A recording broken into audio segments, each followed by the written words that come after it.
Le projet de la restauration en fait 4K du Samouraï de Jean-Pierre Melville en collaboration avec Criterion, c'est un projet en fait emblématique du travail de restauration que nous effectuons depuis 10 ans chez Pathé.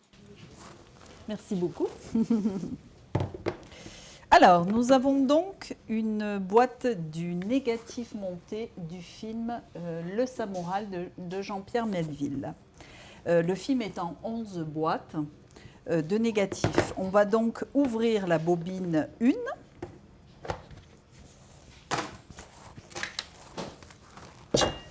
Ça, c'est la copie originale. Normalement, cette copie originale, on l'a gardée, on va dire, on l'a gardée au frais. On tirait les copies 35 mm dans les salles de cinéma avec des internégatifs.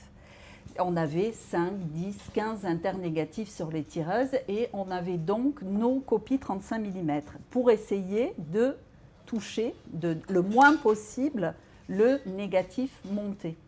Le négatif, en fait, c'est le bijou, c'est l'œuvre d'art, c'est la peinture, c'est ce qu'il faut essayer d'utiliser le moins possible. On restaure avec les négatifs originaux, on ne fait que ça. On repart toujours du négatif original du film.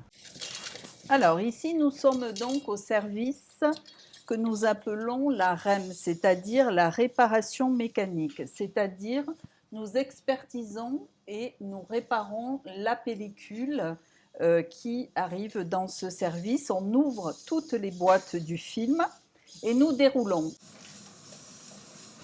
Le point de départ, c'est le tournage. On a donc une caméra avec un négatif 35 mm à l'intérieur de la caméra qui est donc ensuite développé, on est d'accord, en laboratoire. Le montage s'est fait, en tout cas pour le Samouraï, d'après du positif 35 mm qu'on appelait une copie de travail. Ce négatif qui est en grande longueur et qui reste dans le laboratoire va être à un moment donné monté. Après le montage final, on va appeler un négatif monté. Dans ce négatif monté, vous avez des plans qui sont truqués. Donc, les monteuses à l'époque envoyaient le plan qu'on allait truquer, par exemple un fondu enchaîné, à une société de trucage. On envoyait le plan négatif en grande longueur. La société de trucage nous renvoyait un internégatif que nous devions monter à l'intérieur de ce négatif.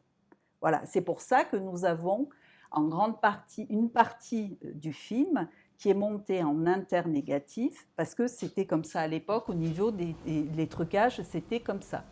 Donc là, je déroule le négatif monté. Ça, c'est de l'internégatif parce que nous sommes dans le générique début et que, à l'œil, nous reconnaissons un inter et un négatif, mais aussi, j'ai eu un code qui m'a permis d'identifier que nous étions en internég. Donc voilà, on déroule tout doucement la pellicule. Et là, dès qu'on sent quelque chose qui ne va pas, qui accroche, on s'arrête justement et on observe.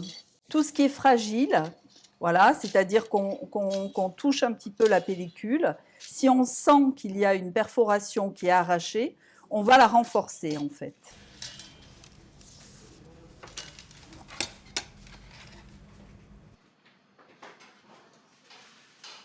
Ici, on peut voir des collures. On va s'assurer que la collure n'est pas fragile, puisqu'on doit, si elle est fragile, la consolider pour qu'elle passe en fait ensuite au scan.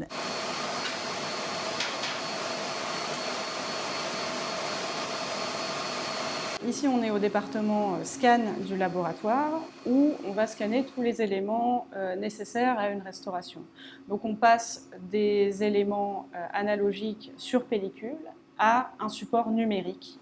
On fait ça sur des machines qui sont vraiment spécialisées, en l'occurrence des Ariscan, qui peuvent être soit des scans à sec, soit des scans par immersion. En l'occurrence, pour le Samouraï, on a utilisé les deux méthodes, le scan à sec pour la majorité du film et pour les plans les plus abîmés, on a scanné par immersion. Pour pouvoir effacer très simplement les défauts les plus superficiels de la pellicule, donc des petites rayures, des moisissures par exemple. Alors un scan, c'est assez long, ça dépend de la résolution à laquelle on scanne. Pour le Samouraï, on a fait un scan en 4K. Une image va être scannée en à peu près 1 seconde. Et donc une bobine standard de 20 minutes va mettre à peu près un peu plus d'une journée. Et pour un film d'1h40 comme le Samouraï, on va mettre probablement une semaine et demie, juste pour scanner le négatif. Et on a eu à peu près, je dirais, 3 mois à peu près de palettes. Donc la restauration palette, c'est tout ce qui est restauration numérique qui se fait à Bologne, au laboratoire L'Imaginerie Trovata. Alors nous travaillons donc avec des palettes graphiques, avec des logiciels, plein de logiciels, et nous allons numériquement enlever par exemple une petite poussière. On va prendre une partie du plan neutre pour remettre sur la petite poussière blanche qui vous dérange à l'œil et qui ne se voit plus. La rayure, c'est pareil, on va essayer de l'éliminer. Ça a pris, je dirais à peu près 3 mois. On a fait plusieurs passes de restauration palette, c'est-à-dire qu'une fois que les techniciens ont travaillé la première passe pour enlever poussière et rayures, les images nous sont renvoyées à Paris.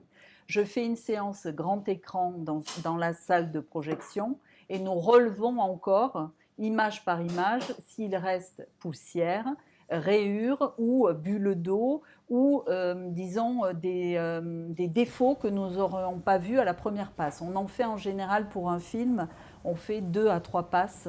Nous sommes dans la salle d'étalonnage, donc pour le Samouraï.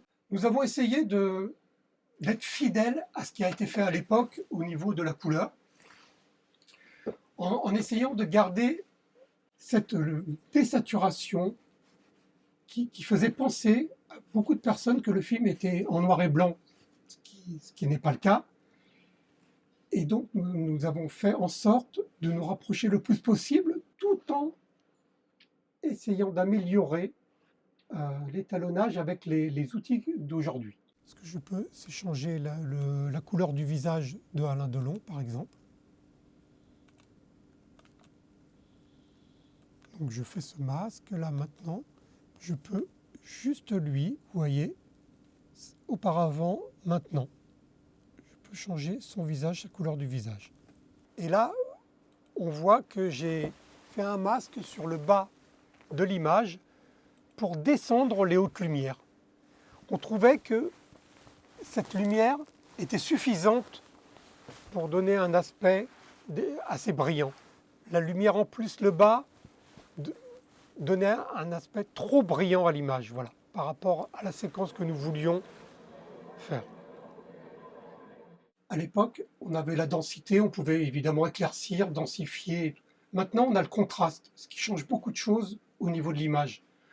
Donc on a pu certaines séquences de nuit, plus les éclaircir qu'à l'époque, parce que Jean-Pierre Melville avait très peu éclairé les scènes de nuit, c'était un choix de sa part. Et aujourd'hui, on a les possibilités un petit peu de l'éclaircir un peu plus, parce que ce qui passait à l'époque en film, aujourd'hui, à la télé, passe beaucoup moins bien s'il n'y a pas un petit peu, on ne voit pas un peu les personnages tout de même. On étalonne d'après un négatif. Okay. Sur ce négatif, l'étalonnage n'est pas imprégné dessus. C'est à nous de la créer, l'étalonnage, de créer l'étalonnage d'après ce négatif. Pour créer cet étalonnage, on se réfère à des copies positives de l'époque ou qui ont été tirées ensuite, ou à des documents aussi vidéo, ou des photos aussi. Des photos, par exemple, moi j'ai regardé des photos des livres qui ont été consacrés à Jean-Pierre Melville. Bruno Nuiten qui a supervisé l'étalonnage, puisque Jean-Pierre Melville et Henri Decaux étant décédés, avait un souvenir, lui, de l'époque, avait vu le film à la sortie, et donc avait gardé un souvenir justement de cette désaturation, de cette couleur plutôt assez basse, et qu'on avait ce souvenir de quelque chose qui pouvait aller vers le noir et blanc.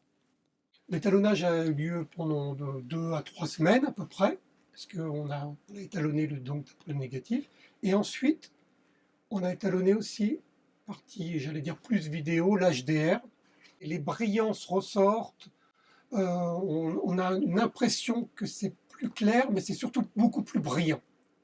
Voilà. Ça donne un effet claquant. Ouais. Un effet assez claquant. Les noirs sont plus noirs, les blancs plus blancs. Donc on a une impression, on pourrait dire un petit peu, parfois, quand c'est du noir et blanc, des photos d'Harcourt un peu. Cette restauration, elle a été effectuée ici, au laboratoire L'Image Retrouvée, l'Imaginé Retrovata Paris-Bologne. Elle a duré à peu près 10 mois. 30 personnes ont été mobilisées sur cette restauration, qui nous permet en fait de projeter le film en DCP 4K, en salle de cinéma, qui nous permet de montrer le film en DVD, Blu-ray, tout 4K, UHD, HDR, à la télévision, aux plateformes. Et ça permet de continuer à faire vivre ce film et le montrer aux générations futures.